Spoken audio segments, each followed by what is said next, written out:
We need to clean up shop because we gonna die if we don't. We need to clean this vessel.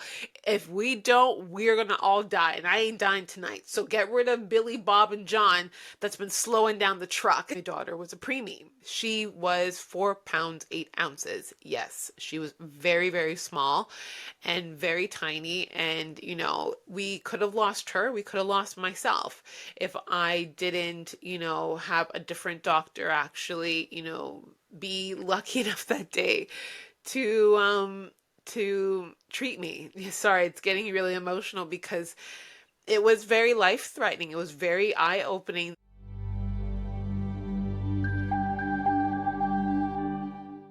Hi everyone, welcome to the Skin Deep podcast by Everbella. I'm your host, Mekisha Banks. This is your go-to podcast and resource for everything skin health and self-care, especially when it comes to eczema and dermatitis. So today we are really focusing on fasting.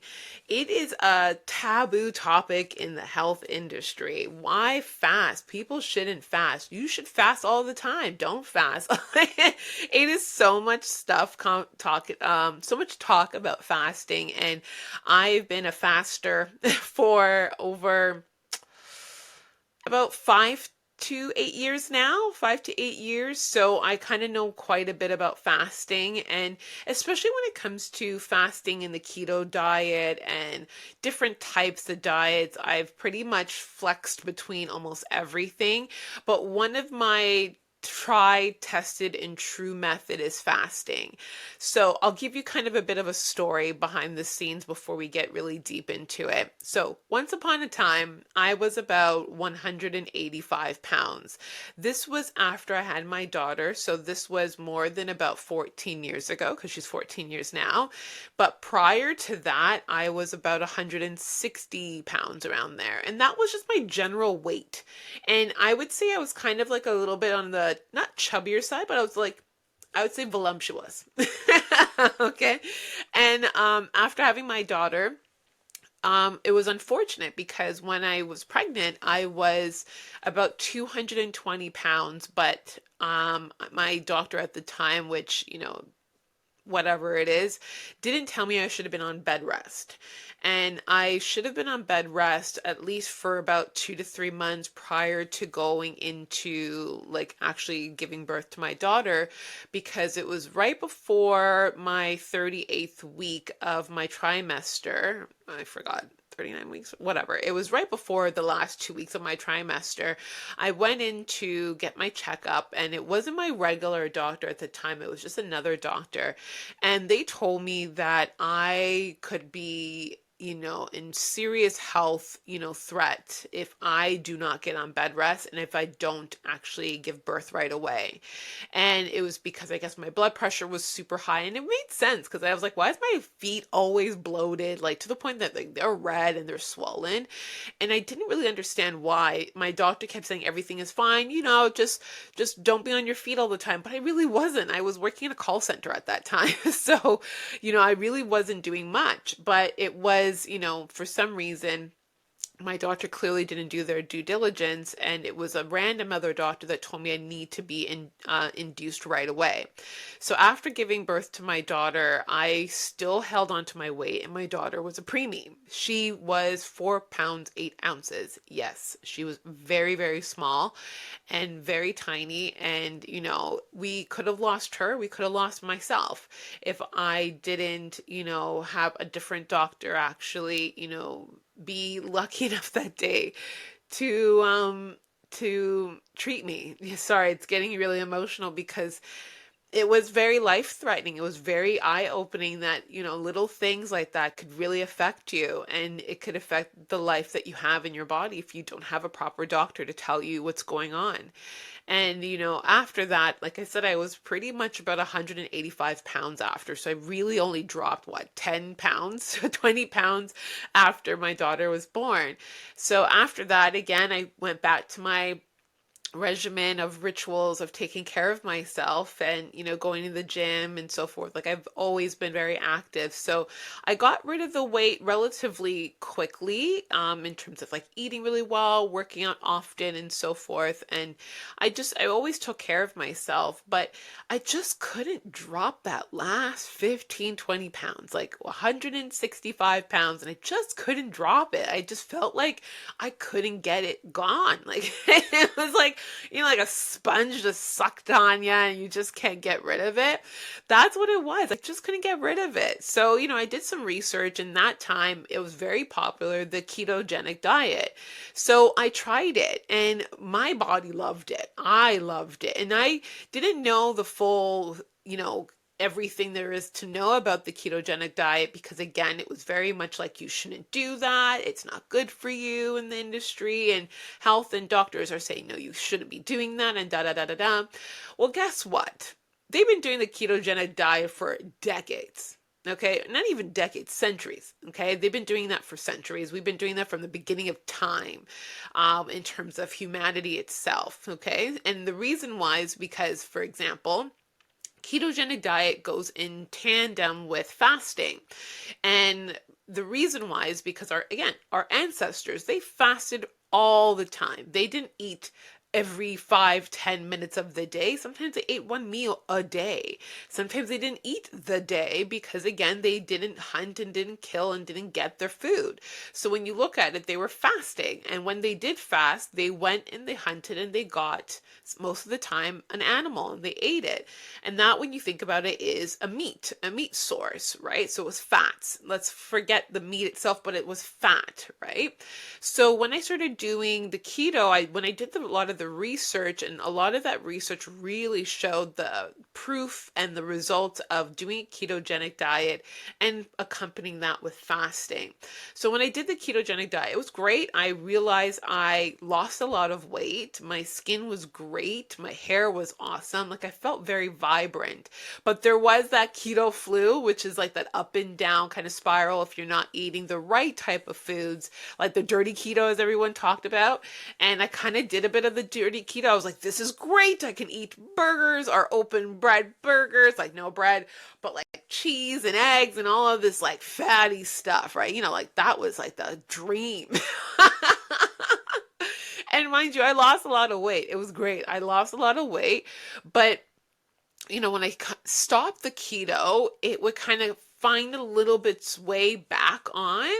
And, when I did more research even about, bacon and all of those other things and how it's sourced and hot dogs and everything, I was like, oh, I can't eat this anymore. So then I went more vegan. So when I went vegan, I was like, I felt bloated.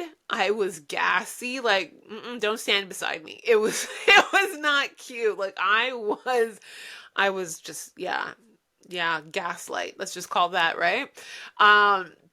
So it was just not a cute time frame. So, I ended up having to like, okay, I can't do keto, necessarily the dirty keto. I need to figure out the right way of doing keto. I can't do, being a vegan. And I tried it for a good period of time. And what's going on? I was kind of lost with the diet, and I still was at the bloody 165. Like I went down to 150 and I went back up to 165. And I was just like, I don't understand. Like, what the heck? My skin is going up and down. My body feels great, then it doesn't feel great. It just kept going up and down. I just wasn't happy. I was not happy. I didn't feel happy. So it was like, I have to figure out a different way of doing this. So then I kept looking into fasting, because there's a lot more proof that came out, a lot more research about fasting and the benefits of fasting. So when I looked at fasting, the thing that I really found that was intriguing is fasting does a lot of great things for cell turnover. And, and not a lot of people were looking at it for the skin portion. They were really just talking about it for, weight loss. And I was looking at more research, trying to understand more about how good it is for your skin. Because again, I was in the skin industry at this time, and I really wanted to know more about it versus just putting products on the skin. But as we know, products are only transdermal to a certain degree. And when I mean transdermal, it can only go into your skin so deeply. So when you think about that, I wanted to fix my skin from the other way, from the inside, because inside will push and reflect on the outside. Versus if I just do all of the work on here, but internally I have like this garbage kind of, machine working. I didn't want that. I wanted it to reflect inside to outside and outside to inside. So I wanted it to be like this infinity for me. So when I looked at the fasting, it talked about a lot of cell turnover, because when your body goes beyond a 16-hour fast, your body will get rid of worn out, beaten, dead cells, and it will force the body to create new regenerated cells. I was like, what the heck is that? No one talked about that. Everyone talks about fasting for your darn diet. The diet part was like great for me. I loved that. But when I got that ding moment of how fasting helps your overall skin, I was like, yeah, sign me up. I want to lose weight and have great skin at the same time and fix my gut, because I've messed it up from going from keto to vegan to whatever I was at that time. I wanted to fix my body. I wanted to fix my skin. So now there's a lot more research out there regarding fasting in terms of prolonged fasting. Mindy Pelt, I think her name is. She is amazing when it talks about fasting, and I followed a lot of her work, and I'm going to actually purchase her book so I can go through it. Even Dr. Berg goes through it quite a bit. Dave Asprey goes over so much things about fasting, and these are top-notch doctors, researchers, game changers in the skin game and health and wellness game when it comes to fasting and when it comes to helping your body repair and rebuild itself, because your cells rebuild itself. And I know I could be wrong on this time frame, but your body kind of rebuilds all of its cells within 90 days. So when you think about it, you can actually create a whole new spectrum of life within you within 30 to 60 days.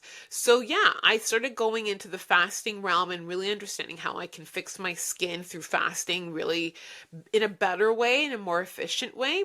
So I started doing intermediate fasting, because I found like I could not even keep up with a 24-hour fast. Like I was like shivers, hunger pains and psychological, feelings and thinking after like 10 hours of waking up. Like when I woke up, I was like, I gotta eat.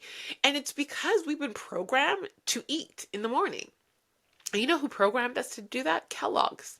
Yeah, go and look at their history. You'll realize that we were never supposed to be eating breakfast. We never did care about eating breakfast until Kellogg's told everybody, hey, start your morning, you should have breakfast, have cereal, so they can sell more cereal. And when you look at it, cereal is not bad. It is bad for you. When you look at, and not all cereals are bad, let's be honest, but like if you're having them sugary, fruit poplin, whatever, knocks, those things are beating up your skin and beating up your intestinal tract. And that's what's causing people to have SIBO and IBS. And even some areas of when you are, again, I don't want to be rude, but when you are vegan, in certain areas, when you're eating certain things that are very, very high in inflammation, it also breaks down your intestinal lining. So that's why certain things weren't good for me, because I was gassy, I was bloated, I had constipation, and I was like, what the heck is going on? So there's a difference between being raw, a person that eats raw food, or a person that's only eating vegan. And sometimes again, it just didn't suit my body and my style. So that's why it just didn't work for me. So when I looked at the things that I was eating, I had to really focus on, when I'm breaking my fast, you want to break your fast with fat food. Fatty or protein-based food. You cannot break your fast with carbs. So there's people that are doing, for example, the whole entire fasting, but they're breaking their fast with the wrong foods. And that's why they'll have like cramps, intestinal cramps, or they'll get the runs, they'll get all of these other side effects. And it's because they're breaking their fast in the wrong way. So when you break your fast, whether it's a 16-hour fast, or if it's even a 10-hour, whatever, you're going to sleep, you wake up in the morning and you decide to eat carbs and sugar, done. just go ahead and get yourself some Pepto-Bismol, okay? You're messed up. You need to break your fast with fat foods. So whether that's eggs, whether it's a lean protein meat, whether it is, vegetables that are fibrous, you need to break it down with a protein and fat type of food. So that's what I realized what was the issue with my ketogenic diet. Even though I was eating a lot of fatty foods, I was eating very high cholesterol, omega-6, omega-9 fats. And that's where I was like, oh, this is amazing. Having the diarrhea all day and so forth. So that's why when I started doing the fasting, I really learned how to do ketogenic the right way. So I don't really do ketogenic as much now. I just know that when I'm done my fast, I will have more fattier foods. And then after that, I'll switch into or slightly dive into having a carb after. But when you break your fast, whether you do break it with like a breakfast type of meal, meaning like eggs and bacon and so forth, I like to break it more with like a dinner kind of meal, and I'll go over that schedule in a minute. But I'll have my fish, I'll have broccoli or Brussels sprouts, haddock, bok choy. Like those are the things that I'm breaking my fast with. So fasting, like I said, is really important because it is helping your body cycle out bad and old degenerated cells and replacing them with new cells. And it's because your body goes into this frantic mode of like, we're not getting any food, we're not getting any nourishment, we're not getting any replenishment. Get rid of the heavy guys, get rid of the guys that are slowing down this engine. And that's the most amazing, mind-blowing thing that people don't realize when you're fasting, is that your body naturally is going into a repair cycle. It's going into this mode of, we need to clean up shop because we gonna die if we don't. We need to clean this vessel. If we don't, we're gonna all die. And I ain't dying tonight. So get rid of Billy, Bob, and John that's been slowing down the truck. Billy, Bob, and John. So that's what I love about it. It's literally getting rid of all of those bad cells. And that's what I was like very much blown out of the water with, because I thought it was just like, we're just like helping the fat get burned. That's a byproduct. When you're fasting, the byproduct, it is getting rid of the fats. It is also getting rid of dead cells. And the dead cells is what brought me very much intrigued with this whole area, because when I started doing the intermediate fasting the right way and doing that a couple times a week, I noticed my skin looked great. My hair looked great. I felt more rejuvenated. I felt very, energetic and lighter on my feet. And I was paying attention to the scale for a little bit, but then eventually I stopped paying attention to the scale. And I have one of those digital scales that goes through all of the different body metrics within there. So whether it's like your water retention, your BMI, your fat, muscle mass, and all that, it has all of those different metrics on there. And I love that because it gives me a better idea of knowing just like what the total weight is. I get to see all of the other metrics that are on there. So, I was doing that a few times per week. So, for example, on the Sunday when I talked to you guys about my self-care rituals, I did ideally do about a 24-hour fast, close to about a 20-hour fast. So, and it's because by the time I had my breakfast, it would be after my shower, my bath, and that whole ritual. It would ideally be around 1 p.m. So that's where I pretty much did like a cheat of a 24-hour fast. And then throughout the week, I would do 2 or 3 16-hour fasts. So when I do those fasts throughout the week, my body just feels much more lightweight and a lot more rejuvenated, like I said. So it was easier for me to do that versus a prolonged fast. And prolonged fasting is 3 days. And that I will have to do in another video, but there's so much benefits of doing a 3-day fast. So like I said, that story is really what brought me into the fasting world, because one, I just couldn't get rid of the weight, and two, it was really helping me for my overall body and repairing my body. And doing that kind of fast, it's much easier for you to recycle your skin and get new skin cells. And that's what I really was excited about, is just the fact that it was helping me with my skin. There's a thought that I had in my brain, but I'm going to actually have to put this in another video, in terms of fibroid. I can never say it, fibroids. Yeah, fibroids. That's the reason why I did a 3-day fast, because I got rid of my fibroids. So that's why I want to say that, because I want to put that in another video of how I got rid of fibroids. And that was because I did 3-day fasting. So that will be another video. So now I got that point out of my head, because I was thinking about that and talking, and it just wasn't working out for me. So yeah, going back to it. So my fasting kind of week was a 24-hour fast, and then 2 or 3 days of a 16-hour fast. Now, because we are female, we have different cycles and different days we can do things within our menstrual cycle. You have to be very mindful of when you are doing your fasting, because if you're doing your fasting against certain times within your menstrual cycle, you actually could cause more damage to yourself and hurt yourself. And I figured that out the hard way until I did a little bit more research, and Mindy, she helped with this.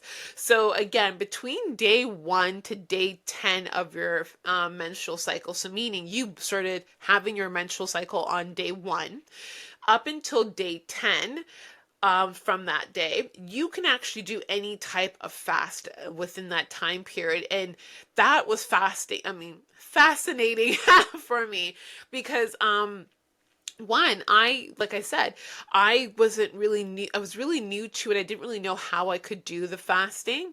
So I ended up going straight into it, and I did a 3-day fast. From the second day of my menstrual cycle, I did a 3-day fast, so 72 hours. And it was easy peasy. Because when you're on your menstrual cycle, I don't know about you, but I don't want to eat anything. I actually just want to sleep and watch movies and stuff like that. I don't want to do anything on my menstrual cycle. So I actually don't eat at all most of the time on my menstrual cycle. So it was actually the easiest way for me to fit in that 3-day fast. After that, I break my fast after 3 days, because at that point you start kind of going mental. At least for me, I was like, I got to eat something. I'm going to bite someone's arm off. So I actually go ahead and break my fast. And when I usually do haddock or cod, and I do broccoli or Brussels sprouts. So I do a very small meal. I don't put any major spices. I just put like black pepper and some salt on that. A lot of salt. I do Himalayan salt, and then I bake it or I steam it. And then I eat that right away on my first meal. Usually my first meal when I break my 3-day fast, it's usually about 2 p.m. And then I don't eat anything for a couple hours until about 6 p.m. And I'll have that same meal again, but I'll add in either some potatoes in there, or I'll add in a bread, like a slice of bread. Usually it's potatoes, because bread is not my favorite, but sometimes I like some sourdough bread. And I put that on and I eat that, and that's my last meal for the day. The next day, so that I don't go crazy, I'll do like a very minimal, like 12-hour fast. And sometimes that's still within that 10-day period. I'll do like a 10-hour fast, because you're able to do up to 16 hours of a fast between day 11 to day, I think it's 14 or 16. I think it's 16. On your menstrual cycle. So between that time, you cannot go beyond 16 hours of fasting, because if you do, you'll get headaches and you'll get this migraine feeling. And that I did experience, because I was trying to do a 24-hour fast, and I just started getting a headache, and I didn't understand why. And it was like going into hour like 17 or 18, I just got this massive headache, and it felt metallic in a way. Like I felt like I was tasting metal. I felt very like sharp in my head. And I realized, yeah, I was doing a 24-hour fast on a time period within your menstrual cycle where you cannot. And it's because your body is going through your different types of hormones, and certain areas you cannot go and do such a hard fast because your body needs those nutrients in order to switch over to a different hormonal state. So that's the reason why I, was having that headache. So I'll just do a maximum of about like 12 or 14-hour fasting in that day period of day 11 to about, say, day 15, day 16. From the day 17, 18, 19, that's where you have this little grace period before you're getting ready to raise your cortisol levels to get ready for your menstrual cycle again. So that little golden area is where you could do a 24-hour fast or a 3-day fast. It's up to you. That's where I like to do a 24-hour fast. Like, I don't want to do anything too heavy, just a 24-hour fast, because 24-hour fasts are amazing to really reset the body, get rid of those dead cells, really get rid of that burning. Like, it will burn fat a lot better. It helps with, your cell repair. It helps with like lowering your inflammation. It is amazing. It's the best time to do a 24-hour fast, especially for women. We need this a little bit more than men. So that's where I'll do that 24-hour fast. And again, I do the same kind of cycle. I break it with my fish, my broccoli, or my Brussels sprouts. Sometimes once in a while I'll do like eggs, and I'll do like a steak or whatever. But I don't do that too often because I don't want to feel heavy after a fast. So then now when we're going towards day 20 up until day 1 again, so meaning 20, 21, 22, 23, and all the way up to back to day 1 again of your menstrual cycle hitting, this is where you can have fun. You can have some of your sugars, your chocolates, your fattier foods, your saltier foods, because your body's trying to build that cortisol to get ready to do that menstruation again. So that's where you can do a fast, but I wouldn't go above, for example, like the 14 or 15-hour fasting, like an intermediate fasting. And that is where you won't feel that kind of like that heaviness or that grouchiness or any of that. You just feel okay to do that intermediate fast. So this is the trick to doing intermediate fasting. I just have my dinner much earlier. When you have your dinner around 6 p.m., it's easier because you eat your dinner, you may have a sweet, and then you go to your sleep. And then when you wake up in the morning, push it a little bit further, your breakfast, meaning have a coffee with, some ghee or MCT oil. And then after that, you don't have you have your breakfast at lunchtime. So meaning at around 11, 12, you have your breakfast. There you are. You did a 16-hour fast, and it's not that difficult. Everyone makes it seem like it's difficult. It really isn't if you just eat early and go to sleep and wake up, push your breakfast a little bit further out, like prepare it, just don't eat it yet. And then after that, when you have it a little bit later at 11 p.m., ideally you already did a 16-hour fast. So it's much easier to do it that way. Now, if you want to push it a notch even more and do the 24-hour fast, instead of having your lunch, push it again. Maybe have another coffee that's black, or have green tea, have your supplements, and then after that, get home, and then bang, you have your dinner there. So it's not hard at all to do a fast. I just feel like we put too much emphasis on eating, and it's because we're so cognitively brainwashed to eating that we rely on it. We are scripted to it, and we don't realize that it's kind of captivating. It keeps you in this box, and it locks you in and makes you feel like you need to eat, when really it's just a program. We've been programmed to eat breakfast, lunch, and dinner from when we were younger, that we can't easily break it because it's a ritual, right? Ritual. It is a program. So it's hard for us to kind of break that program. So this is my, explanation to fasting and why it's important for your body, but why it's also important for your skin. So when I kept doing fasting, I saw my skin transform. My skin was more luscious. It was more supple. It had that shine to it naturally. It made me feel great. It had that elasticity. My skin on my face, I didn't have to do as many treatments on my skin. I didn't have to even use products as much as on my skin, because my skin was naturally detoxifying and regenerating because I was fasting. And when I started noticing, like I said, not paying attention to my weight, and I just kept doing this because I just felt great for myself, I decided, hey, let me take a look at my weight on the scale. I dropped my weight to 145 pounds. Yep.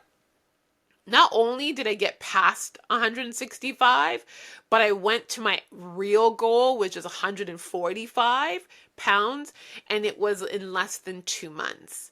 And it wasn't because I worked out more. It wasn't because I, did specific kind of like restrictions and so forth. I just added in fasting and ate better, because when you're fasting, you pay attention to what you're eating in the whole entire month time. Not just for the week, not just for the day, for the entire month, because you're going along with the schedule of your body. That's what I ended up doing. So I actually am laughing at myself, because I was like, how am I going to drop this weight? I was steadily for years trying to drop this 20 pounds off of my body.